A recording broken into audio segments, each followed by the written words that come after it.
Real life से real life तक आपने देखा होगा, बिना लाइसेंस का हथियार रखना कानूनन जुर्म है।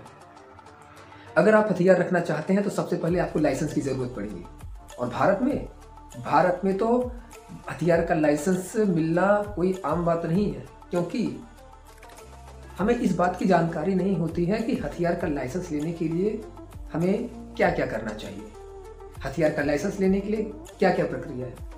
तो आज मैं आपको स्टेप बाय स्टेप बताऊंगा कि हथियार का लाइसेंस किस तरीके से लिया जाता है।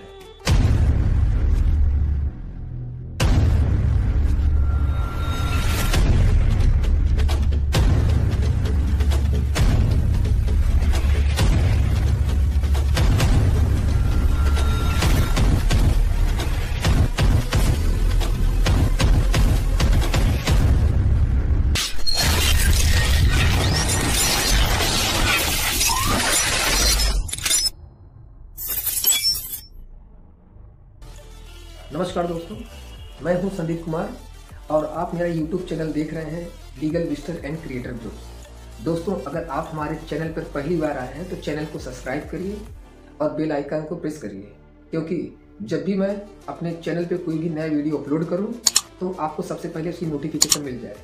और हाँ दोस्तों, अगर मेरा वीडियो आपको पसंद आए तो प्लीज़ लाइक करिए, शेयर करिए और कमेंट करिए। हम आप सभी जानते हैं कि बिना लाइसेंस का हथियार रखना अवैध है और केवल 3 तरह के बंदूकों का ही लाइसेंस मिलता है। पहला है हैंड गन, दूसरा है शॉर्ट गन, तीसरा है स्पोर्ट गन। और हम केवल 2 तरह के बंदूकों को ही अपने पास रख सकते हैं, या हम 2 बंदूकों का ही लाइसेंस अपने पास रख सकते हैं। तो सबसे पहले आप ये जान लें कि हथियार का लाइसेंस लेने के लिए किन किन दस्तावेजों की ज़रूरत पड़ेगी। मिनिस्ट्री ऑफ होम अफेयर्स की वेबसाइट से फॉर्म A1 डाउनलोड कर सकते हैं और उसे अच्छी तरीके से बिना गलती किए हुए फिलअप करें। आप अगर चाहें तो आप हमारे डिस्क्रिप्शन में जाकर लिंक से फॉर्म A1 डाउनलोड कर सकते हैं। दूसरा है डिक्लेरेशन फॉर्म, तीसरा लेटेस्ट पासपोर्ट साइज फ़ोटो, चौथा आपकी कोई रेसिडेंशियल प्रूफ, पाँचवा डेट ऑफ बर्थ सर्टिफिकेट, छठा मेडिकल फिटनेस सर्टिफिकेट जो किसी राज्य सरकार द्वारा नियुक्त किए गए चिकित्साधिकारी द्वारा प्राप्त किया गया हो, सातवां आइडेंटिफिकेशन प्रूफ या एफिडेविट, आठवां फाइनेंशियल स्टेटस प्रूफ यानी इनकम टैक्स रिटर्न जिसे हम ITR भी कहते हैं, या सैलरी स्लिप भी चल सकता है, नौवां है पैन कार्ड, 10वां है एक्सपीरियंस सर्टिफिकेट यानी अनुभव प्रमाण पत्र जो हथियार चलाने के प्रशिक्षण केंद्र से प्राप्त किया गया हो, 11वां है नो ऑब्जेक्शन सर्टिफिकेट, यदि आप एम्प्लॉय हैं तो उस विभाग से नो ऑब्जेक्शन सर्टिफिकेट की ज़रूरत पड़ेगी। तो ये हो गया दोस्तों कि हथियार का लाइसेंस लेने के लिए हमें किन किन दस्तावेजों की ज़रूरत पड़ेगी। अब हमारे पास सारे दस्तावेज होने के बाद अब हमें हथियार का लाइसेंस लेने के लिए हमें किस किस प्रक्रिया के तहत गुजरना होगा, या हथियार का लाइसेंस लेने के लिए क्या प्रक्रिया है। सबसे पहले आपको ये करना है कि मिनिस्ट्री ऑफ होम अफेयर्स की वेबसाइट से फॉर्म A1 को डाउनलोड करना है और उसे अच्छी तरीके से फिल करना है। फिल करने के बाद उपरोक्त सभी दस्तावेजों को अटैच करना है जो एक फाइल के रूप में बन जाएगी। उस फाइल को हथियार के लाइसेंस लेने वाले ऑफिस में यानी लाइसेंस अथॉरिटी के पास जमा करना होता है, जो आपके DM या जिलाधिकारी जिसे हम कहते हैं या डेप्यूटी कमिश्नर के अंडर में होता है। एप्लीकेशन फाइल जमा करने के बाद आपको एक रसीद दे दी जाएगी। उसके बाद जिलाधिकारी आपके फाइल को पुलिस अधीक्षक के पास भेज देता है। पुलिस अधीक्षक यानी SP आपकी फाइल को आपके लोकल पुलिस स्टेशन को फॉरवर्ड करता है।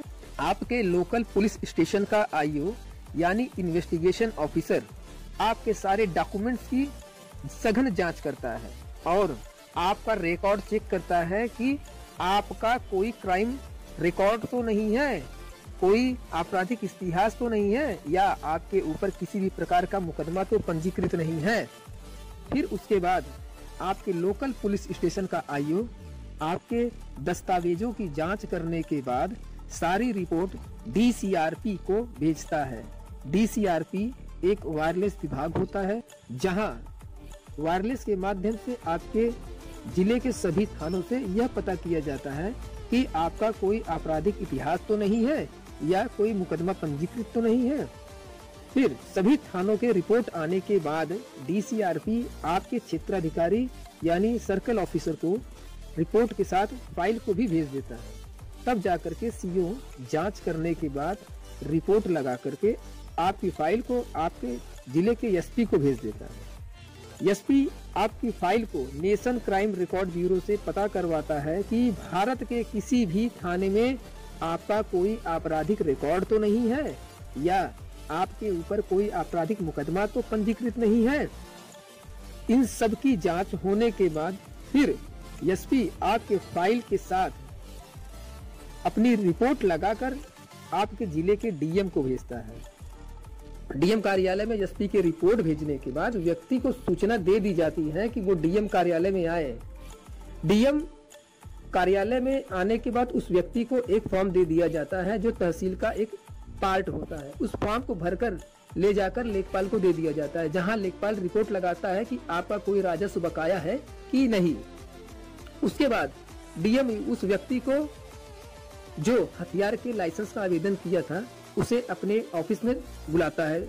ऑफिस में उसका इंटरव्यू लिया जाता है, उससे पूछताछ की जाती है कि आप किस कारण से बंदूक का लाइसेंस लेना चाहते हैं, क्या आपके ऊपर कोई आपराधिक मुकदमा तो पंजीकृत नहीं है।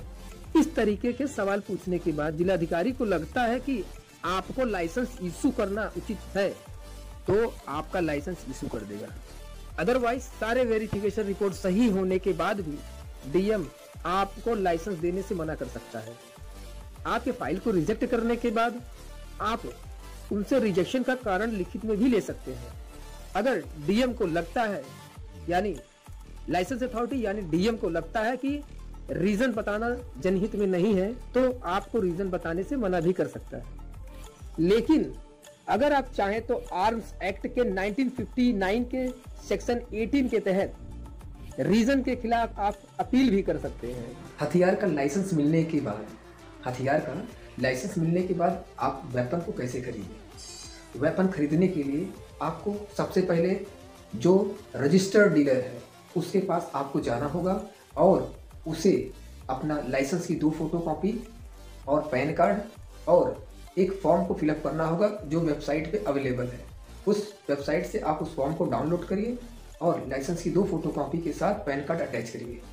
उसके बाद रजिस्टर्ड डीलर से वेपन लेके आने के बाद उसे अपने लोकल पुलिस स्टेशन में रजिस्टर कराना होता है। वेपन का लाइसेंस मिलने के बाद आप वेपन को यानी हथियार को कहाँ कहाँ लेके जा सकते हैं।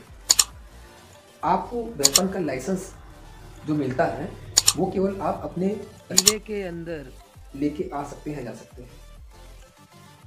लेकिन आर्म्स रूल 1962 के रूल नंबर 53 के तहत पूरे प्रदेश के लिए भी कराया जा सकता है, लेकिन यह बहुत ही कम होता है।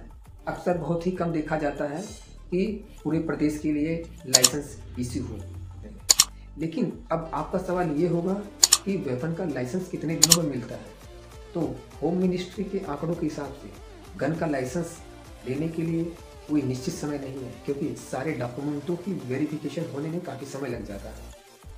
कुछ लोगों का लाइसेंस 3 से 4 महीने में भी बन जाता है और कुछ लोगों का लाइसेंस 1 साल भी लग जाता है। भारत में बंदूक का लाइसेंस मिलना आसान बात नहीं है, क्योंकि यह ब्रिटिश काल से ही चला आ रहा है। ब्रिटिश यह नहीं चाहते थे कि किसी को भी बंदूक का लाइसेंस बड़े आसानी से मिल जाए। इसीलिए भारत में हथियार का लाइसेंस मिलना कोई आसान बात नहीं है। गन का लाइसेंस लेने के लिए हमको कितना फीस देना होता है। हर स्टेट का एक अपना अपना फीस निर्धारित किया होता है। जैसे यूपी में अगर आप राइफल लेना चाहते हैं तो उसके लिए आपको 30,000 पेमेंट करना पड़ेगा, और अगर आप पिस्टल लेना चाहते हैं तो आपको 58,000 यानी 58,000 रुपीज़ आपको पेड करना होगा। ये हो गया फीस आपका, जो हर स्टेट का अलग अलग होता है। और मैं कुछ और तथ्यों से अवगत कराना चाहता हूँ मैं कि पहले हथियार के लाइसेंस की अवधि 3 साल थी, अब वो अवधि बढ़ा करके 5 साल कर दिया गया है। लेकिन अगर कोई प्रशासनिक अधिकारी चाहे तो इस लाइसेंस को पहले भी निरस्त कर सकता है, और प्रशासन जब भी चाहेगा तब आपको यह आदेश दे सकता है कि आप अपने हथियार को थाने में आके जमा करा दें। यह अक्सर चुनाव के दरमियान होता है। अगर लाइसेंस की वैलिडिटी खत्म हो गई हो तो लाइसेंस को रिन्यूअल कराने का सेम प्रोसेस यही है। पहले व्यक्ति के पास 3 बंदूकों का लाइसेंस हुआ करता था, लेकिन अब यह घटा करके 2 कर दिया गया है। अब आप केवल 2 ही बंदूकों का लाइसेंस रख सकते हैं अपने पास। आप अपने बंदूक को पब्लिक प्लेस में शो नहीं करेंगे। अगर शो करते हैं या कहीं किसी पार्टी में शो करते हुए पाए गए तो आपको 1 लाख रुपए का जुर्माना, 2 साल तक की सजा हो सकती है। और सबसे बड़ी बात, सेंट्रल गवर्नमेंट ने यह निर्धारित किया है कि 200 गोलियां ही खरीद सकते हैं और एक बार में आप 100 भी गोलियां खरीद सकते हैं। तो उम्मीद है दोस्तों मेरी जानकारी आपको अच्छी लगी होगी। धन्यवाद।